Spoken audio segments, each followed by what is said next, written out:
Hello നമസ്കാരം.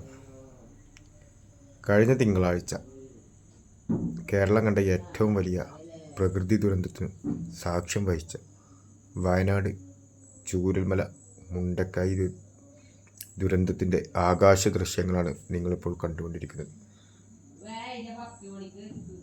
വെള്ളർമല high school അതിൻ്റെ മുകൾ ഭാഗത്തു നിന്ന് തുടങ്ങി വളരെ ആഴത്തിലോട്ട് വന്ന് പതിച്ചിട്ട് മണ്ണടക്കം ഒലിച്ചിറങ്ങിയ അതിഭയാനകമായ ദൃശ്യങ്ങളാണ് നിങ്ങൾ കണ്ടുകൊണ്ടിരിക്കുന്നത്. 400ഓളം ആളുകൾ മരണപ്പെടുകയും ഏതാണ്ട് അത്രത്തോളം ആളുകൾ തന്നെ കാണാതാകുകയും ചെയ്തു. ഈ ദുരന്തമുഖത്ത് എല്ലാം മറന്ന് സേവന സന്നദ്ധരായി നാട്ടുകാരും എല്ലാവരും ഒത്തൊരുമിച്ച് ജാതി മത രാഷ്ട്രീയ ഭേദമന്യേ എല്ലാവരും ഒത്തൊരുമിച്ച് ഈ പ്രളയത്തെ അതിജീവിക്കാൻ നമുക്ക് സാധിക്കുകയുണ്ടായി. രാഷ്ട്രീയ യുവജന സംഘടനകളും സൈനിക അർദ്ധ സൈനിക വിഭാഗങ്ങളും പൊതുജനങ്ങളും മതസംഘടനകളും എല്ലാവരും ഒത്തുചേർന്ന് ഈ പ്രളയത്തെ നമ്മൾ അതിജീവിച്ചു. ദുരന്തം നടന്നത് വയനാട്ടിലാണെങ്കിലും അതിൻ്റെ ഭവിഷ്യത്തുകളേറെയും അനുഭവിക്കേണ്ടി വന്നത് നിലമ്പൂരാണ്.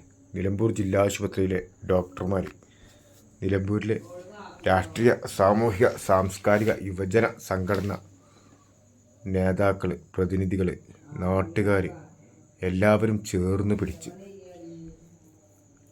5 ദിവസത്തിലധികമായി ചാലിയാർ പുഴയിലും പരിസരങ്ങളും തെരഞ്ഞ് മൃതദേഹങ്ങൾ തെരഞ്ഞ് രാപ്പകൽ വ്യത്യാസമില്ലാതെ അഹോരാത്രം കഷ്ടപ്പെട്ട് പണിയെടുക്കുന്ന നാട്ടിലെ നല്ലവരായ ജനങ്ങൾ, അവർക്ക് വെള്ളവും ഭക്ഷണങ്ങളും എത്തിച്ചു നിൽക്കുന്ന സുമനസ്സുകൾ, അവരെയെല്ലാം ചേർത്ത് പിടിച്ച് അവർക്ക് വേണ്ട വാഹനങ്ങളും വഴിയും താമസസൗകര്യവും എല്ലാം ഒരുക്കി നൽകിയ സംഘടനാ പ്രതിനിധികൾ, ആംബുലൻസ് ഡ്രൈവർമാർ എല്ലാവരും വളരെ മികച്ച രീതിയിൽ തന്നെയാണ് ഈ ദുരന്തത്തിനെ അഭിമുഖീകരിക്കാൻ, അതിൽ നിന്ന് അതിജീവനത്തിനായും പോരാട്ടത്തിന് ഇറങ്ങിയത്.